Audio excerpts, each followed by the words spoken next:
Oui, bonjour à vous, chers téléauditeurs. Je me présente, pasteur Daniel Yewesi.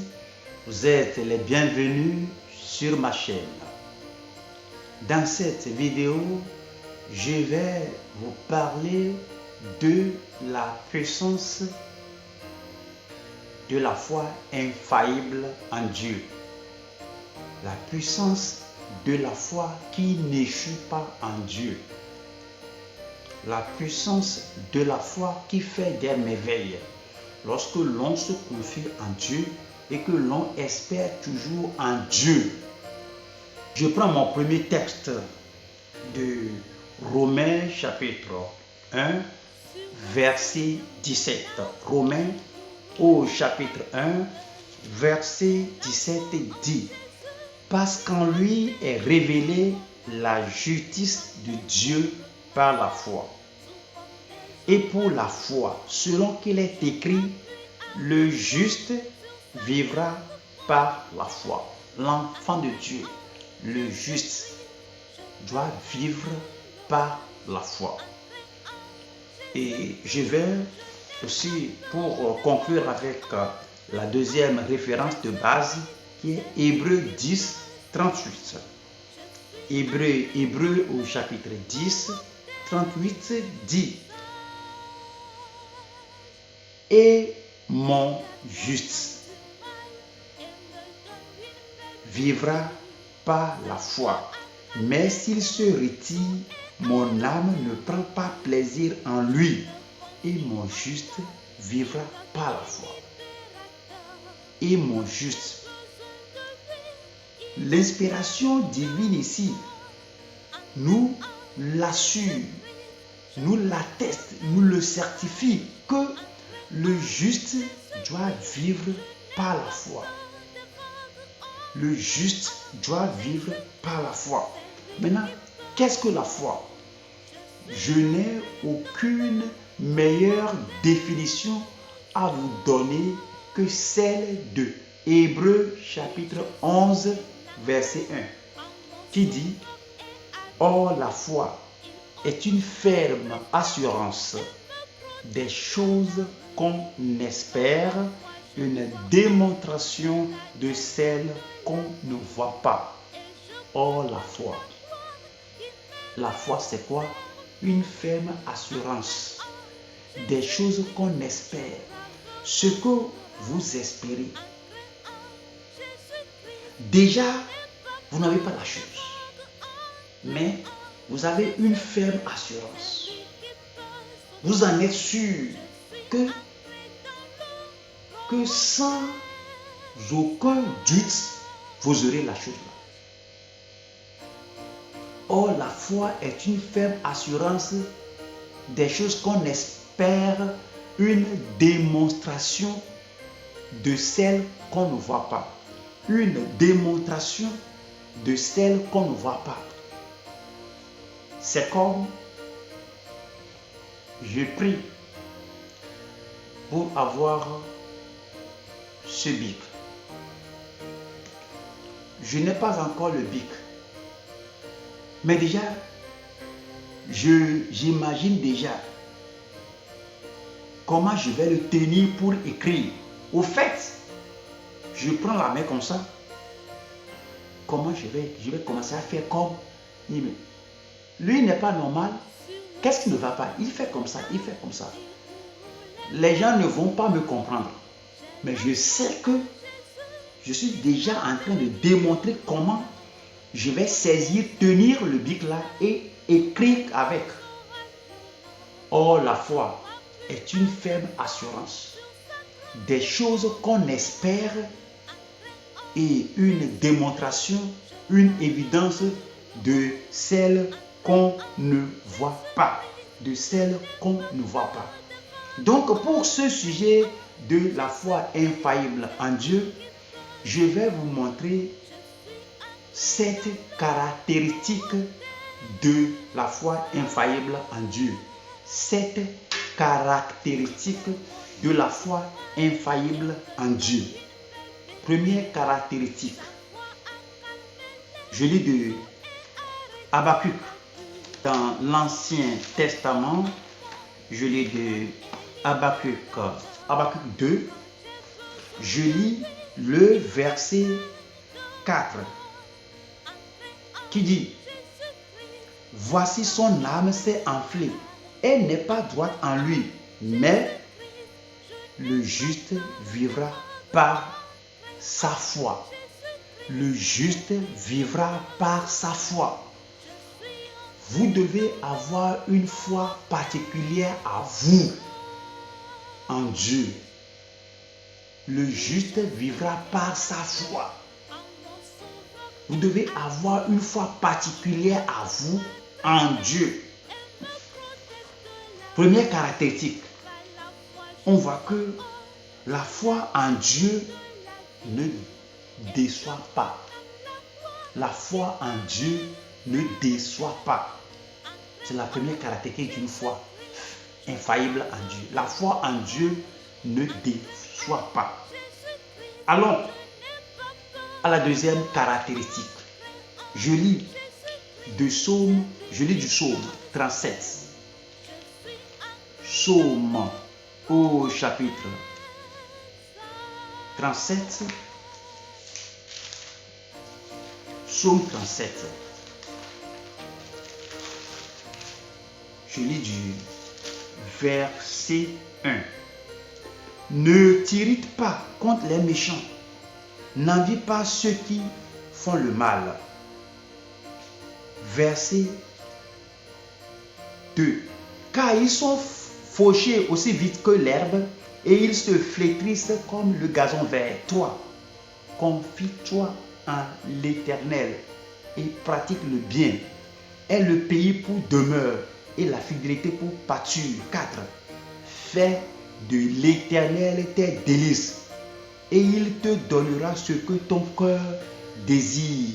Fais de l'Éternel ton délice et il te donnera ce que ton cœur désire.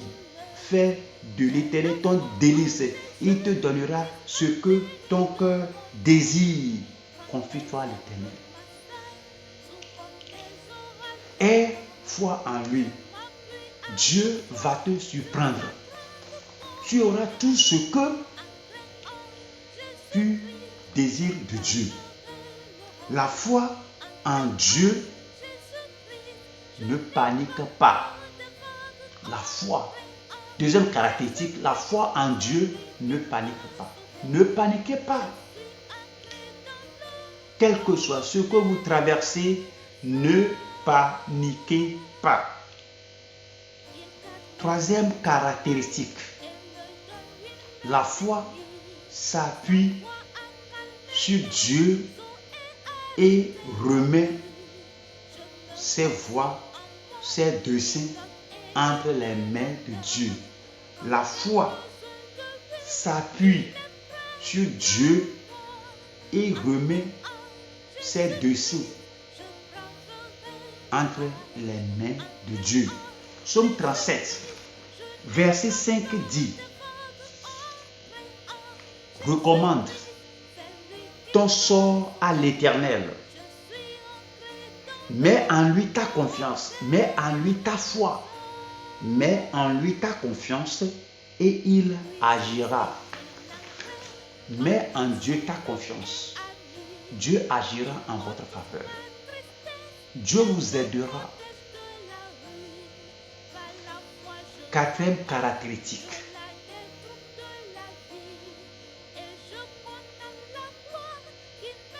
À la croisée des chemins de la vie, la foi espère toujours en Dieu. À la croisée des chemins de cette vie, la foi espère toujours en Dieu. Psaume 32, verset 8 dit: je t'instruirai et te montrerai la voie que tu dois suivre. Je te conseillerai, j'aurai le regard sur toi. À la croisée des chemins de cette vie, la foi espère toujours en Dieu. Cinquième caractéristique de la foi infaillible à Dieu. Quand le voyage devient très dur, très pénible, très difficile, et que tout espoir serait perdu, la foi espère toujours en Dieu. Quand le voyage devient torride, difficile, pénible, dangereux, et que tout espoir est perdu, la foi espère toujours en Dieu. Je lis le cas de notre Père Abraham en Romains chapitre 4.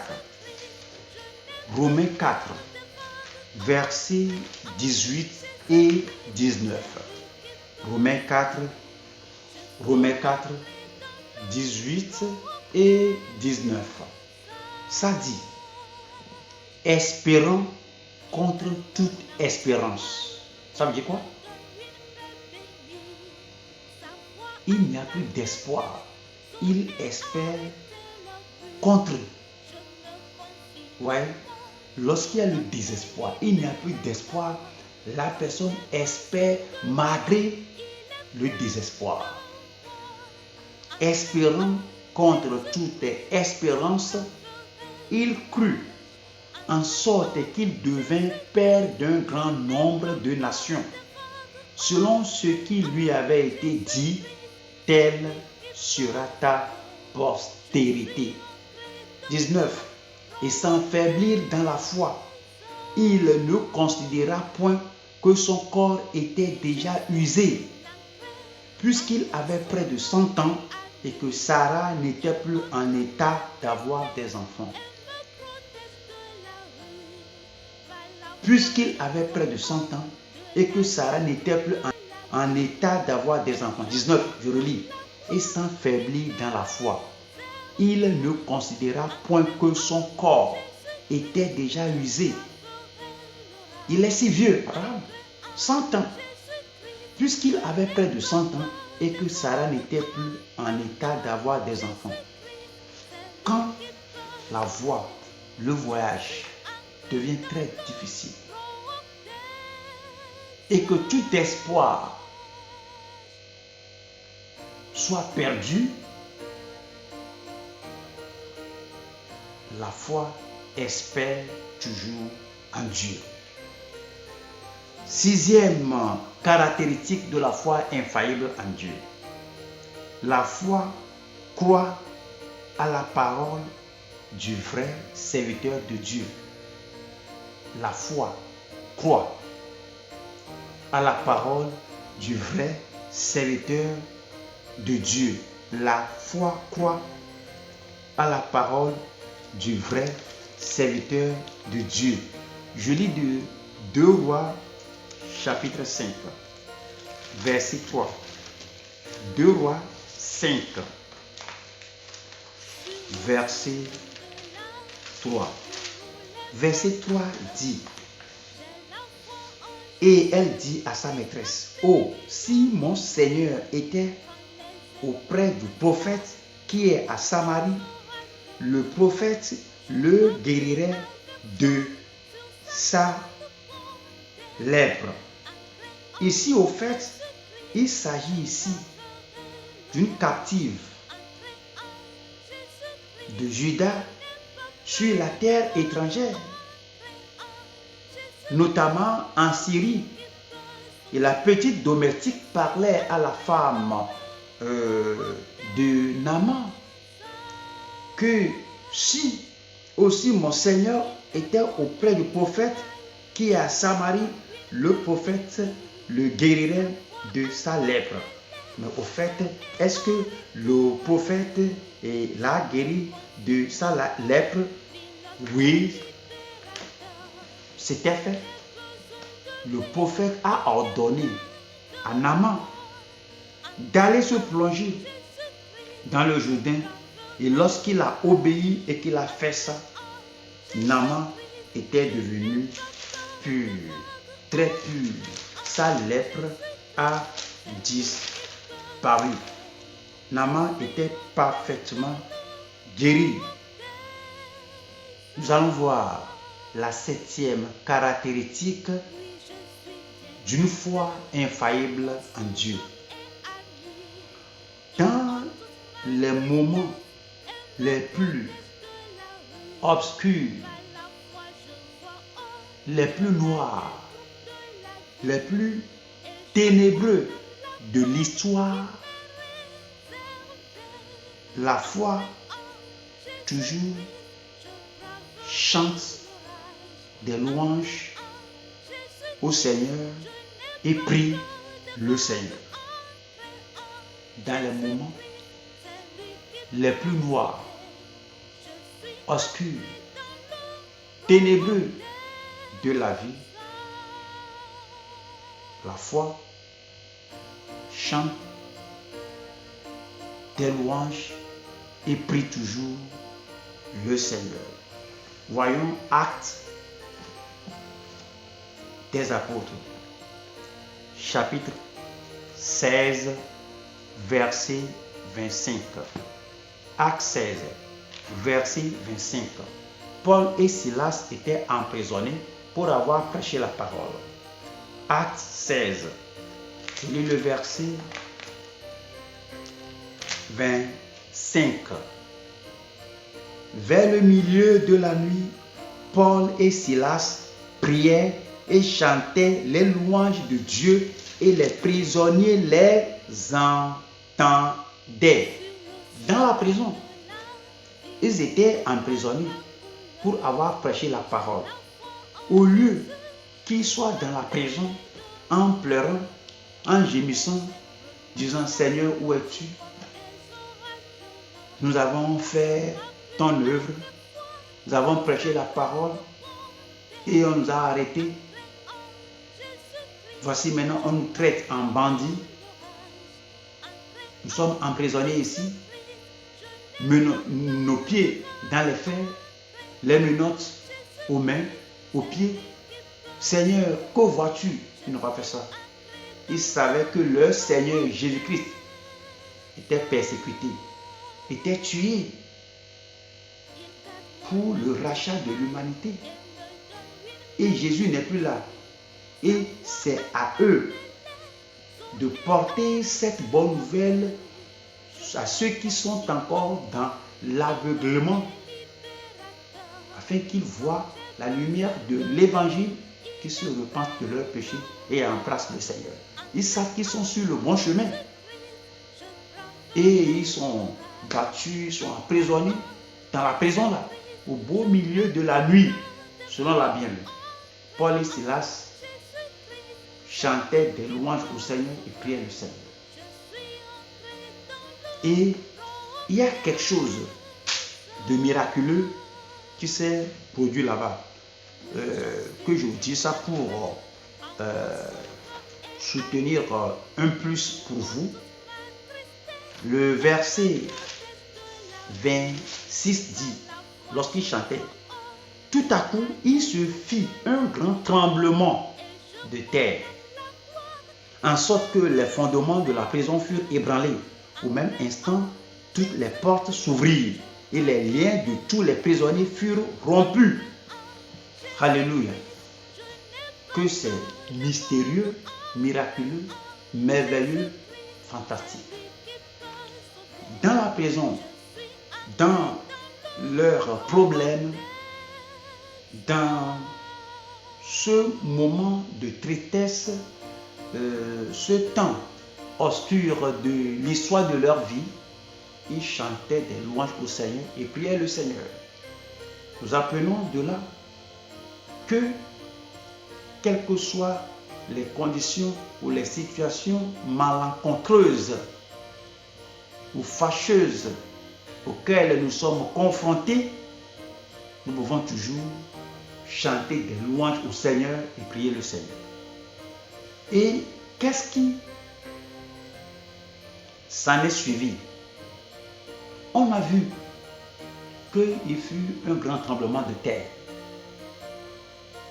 tous les fondements de la prison étaient ébranlés. Et selon la Bible, les fers, les menottes aux pieds, aux mains de tous les prisonniers, non seulement de Paul et de Silas, de tous les prisonniers là-bas, étaient rompus, ils étaient libérés. Si nous pouvons copier cela, que même au cours des situations malencontreuses, et on ne croyait même pas, peut-être même, on ne croirait même pas s'en sortir, si nous pouvons chanter des louanges au Seigneur, avoir foi en Dieu et prier le Seigneur, nous sortirons indemnes, nous sortirons victorieusement de ce grand mal. Merci de m'avoir suivi dès le début de cette vidéo jusqu'à cette fin. Bien-aimés, j'ai parlé de cette caractéristique de la foi infaillible en Dieu. Ayez foi en Dieu. Il n'y a point d'autre Dieu à part le Dieu de la Bible. Il est le véritable Dieu. Dieu le Père, Dieu le Fils, Dieu le Saint-Esprit. Embrassez-le. Vous ne regretterez ni ici sur la terre et à l'au-delà. Merci beaucoup. Que le bon Dieu vous bénisse. Faites de ce Dieu votre Dieu.